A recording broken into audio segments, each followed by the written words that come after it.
Bom dia a todos. Nós estamos dando continuidade ao estudo da termoquímica, aula 13. Na aula 12, a aula anterior, nós estudamos os tipos de reações químicas, né? E como classificá-las.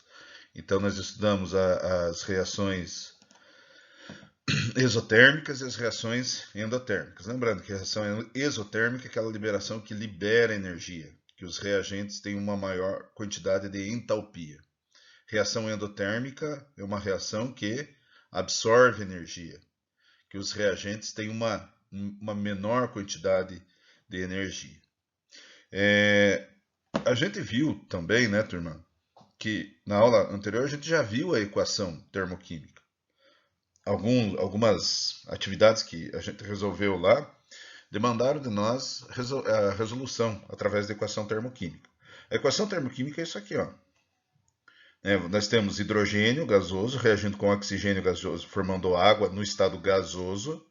Olha a segunda reação, mesma reação química, mas o que difere? O estado físico do produto.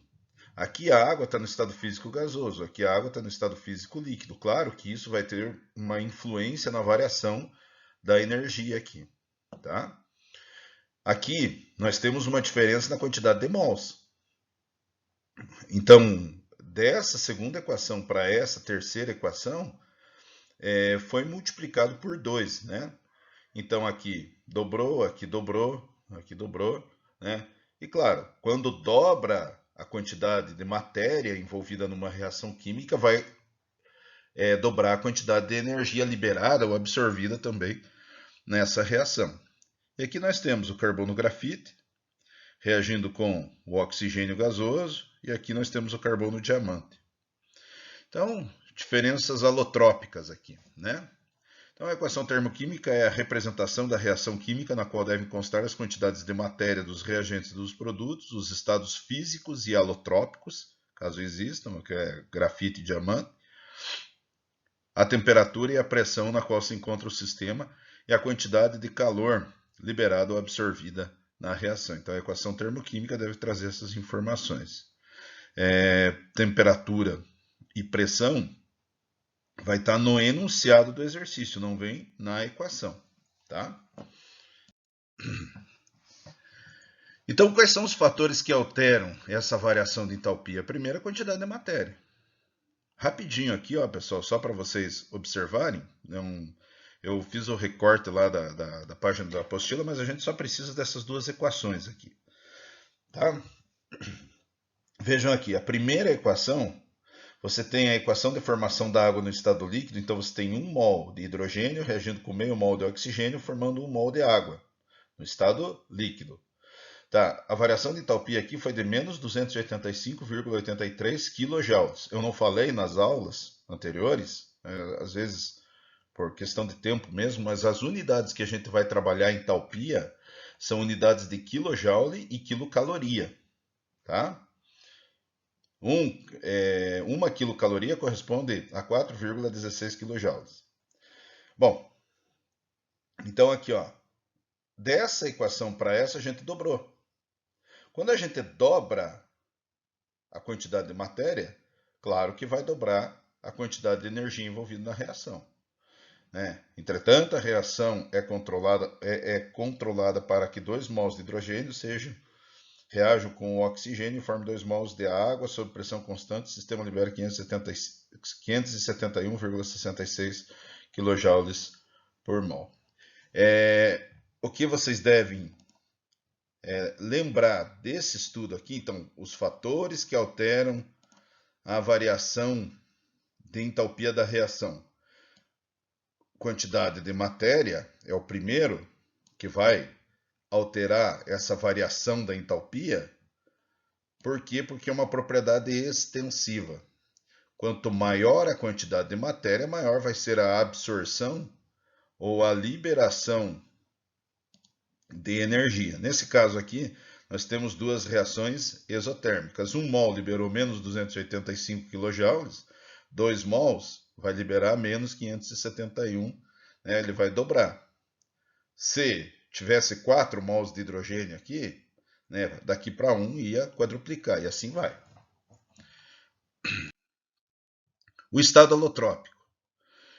Segundo fator, né? Então, a mudança no estado alotrópico dos participantes de uma reação química também é um fator que altera a variação de entalpia. Então aqui nós temos carbono grafito e carbono diamante reagindo. Parece que a equação é a mesma se a gente não representar esse estado alotrópico aqui. É carbono reagindo com oxigênio formando gás carbônico. Mas a gente tem que indicar o seu estado alotrópico, né? Aqui o carbono está na forma de grafito, aqui está na forma de diamante, vai ter diferença aqui também, ó, tá? Na variação de entalpia. Então é o segundo fator aí que altera a variação de entalpia de uma equação termoquímica. E o terceiro fator é o estado físico. Vejam aqui, ó, nós temos a reação de novo de combustão do hidrogênio ou reação de formação da água. A água no estado gasoso vai liberar menos 241,82 kJ. O hidrogênio reagindo com o oxigênio formando a água no estado líquido vai liberar menos 285. Veja, é a mesma reação se eu não coloco aqui no caso os estados físicos. Então a leitura ela fica incompleta. Por isso que a gente tem que colocar qual é o estado físico que o reagente e o produto estão participando da reação, para a gente ter maior clareza na leitura científica do processo químico. Então a mudança do valor do ΔH também ocorreria para a formação da água no estado sólido. Daí ele traz aqui, ó, pessoal, a água reagindo com oxigênio para formar a água, a entalpia de formação no estado gasoso é menos 241, a formação no estado líquido vai ser de menos 285 e a formação no estado sólido vai ser de menos 292. Então ele vai liberando cada vez mais energia, o que é óbvio, né? Se a gente pensar da seguinte maneira: quando você tem uma substância no estado gasoso, para você levar essa substância para o estado sólido, você tem que retirar energia. Então, se você pega a água e coloca no freezer, você está retirando o calor da água, das moléculas de água, aumentando a sua coesão, diminuindo sua agitação, né? Então, é óbvio que no estado sólido, comparando uma substância produzida, ela no estado gasoso e ela no estado líquido ou sólido, no estado sólido vai ter uma maior liberação de energia e uma maior produção de energia, ok? Depende se a reação é exo ou endotérmica. Então, estado físico. Lembrando, pessoal, né? Estado alotrópico,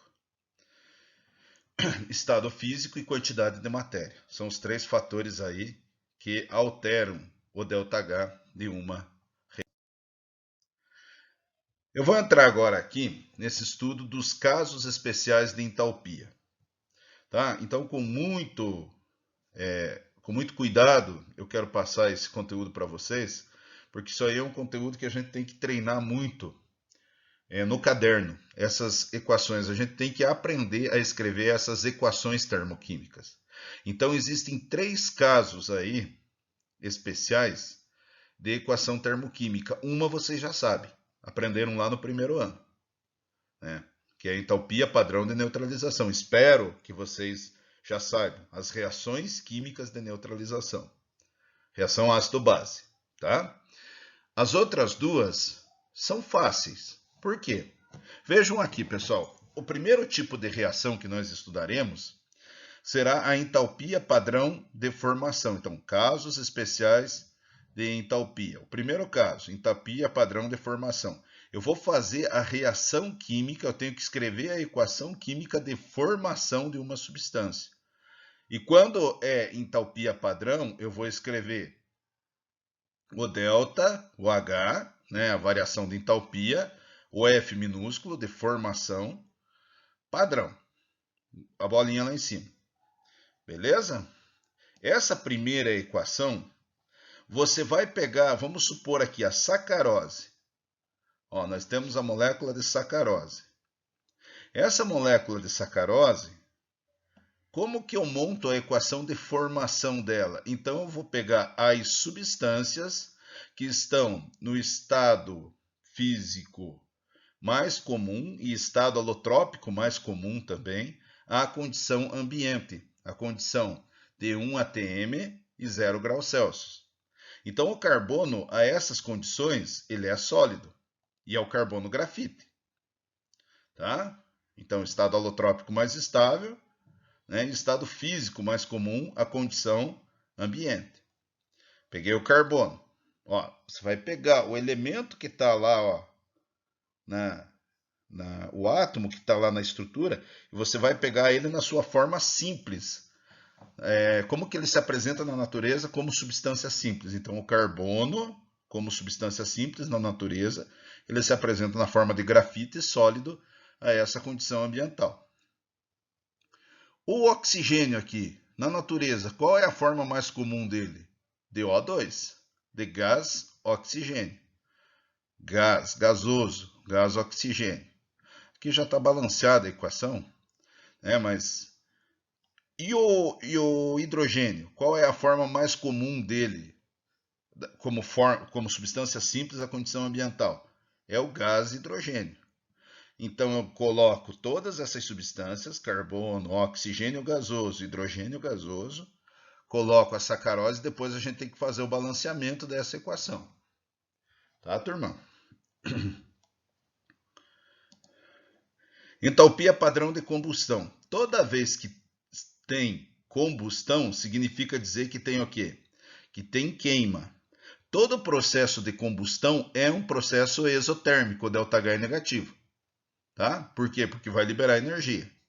Nesse caso aqui, nós temos o etino, né, que é o gás, o acetileno, que é aquele hormônio que tem na casca das frutas, né? Um hormônio de senescência, de maduração dos vegetais. Ele também era utilizado antigamente, empregado em oficinas para máquinas de solda. Então, nós temos aqui o acetileno, tá? O etino. Ele está reagindo. Se ele vai queimar, ele tem que reagir sempre com oxigênio. Esqueço por enquanto esses coeficientes estequiométricos, eu coloquei já balanceado. Mas ele vai ter que reagir com quem? Com o oxigênio. Então, esse composto, reagindo com o oxigênio, ele vai formar água e gás carbônico. Sempre, tá, pessoal? Falou de entalpia padrão de combustão. O teu composto tem carbono, hidrogênio e oxigênio na estrutura. Tem 3 elementos na estrutura, carbono, hidrogênio e oxigênio. Se você colocar ele para reagir com oxigênio, sempre o teu produto vai ser água e gás carbônico. Beleza? Vamos relembrar? Formação, você vai pegar as substâncias simples no seu estado mais comum, vai fazer a soma e vai colocar a molécula que você quer. Tá? Ó, só substância simples, H2, O2, carbono. Substância composta é isso aqui, né? C2H2, que é formado por mais de uma molécula. Substância simples é formado só por essa molécula. Se vocês não sabem, tem que lembrar lá. E a entalpia padrão de neutralização é a reação de neutralização ácido-base. Então, nós temos um ácido aqui em meio aquoso, que reage com uma base, né, em meio aquoso, formando sal e água. Tá? Então, eu preciso saber escrever essas equações para mim poder seguir em frente. Beleza, turma? Ainda falando desses casos especiais de entalpia, né, vai dar continuidade na outra aula. O estado padrão de uma substância corresponde à sua forma pura sob pressão atmosférica de 1 atm e temperatura de interesse, a qual normalmente é 25 graus Celsius. 0 graus Celsius ou 25 graus Celsius, tá? 1 atm ou 25 graus Celsius. Elemento, então veja aqui, pessoal, tem os elementos químicos. Esses elementos químicos vocês têm que saber, infelizmente, tem que memorizar, tá? E a substância simples e a sua entalpia padrão. Então, o hidrogênio a essa condição de 25 graus Celsius em uma atmosfera, ele vai ter valor energético igual a 0. O oxigênio, mesma coisa. O oxigênio gasoso, carbono grafite, o enxofre rômbico, o nitrogênio gasoso, o flúor, gasoso, cloro gasoso, bromo líquido e o iodo sólido. A gente tem que saber isso aqui. Ok, pessoal? Continuamos na outra aula.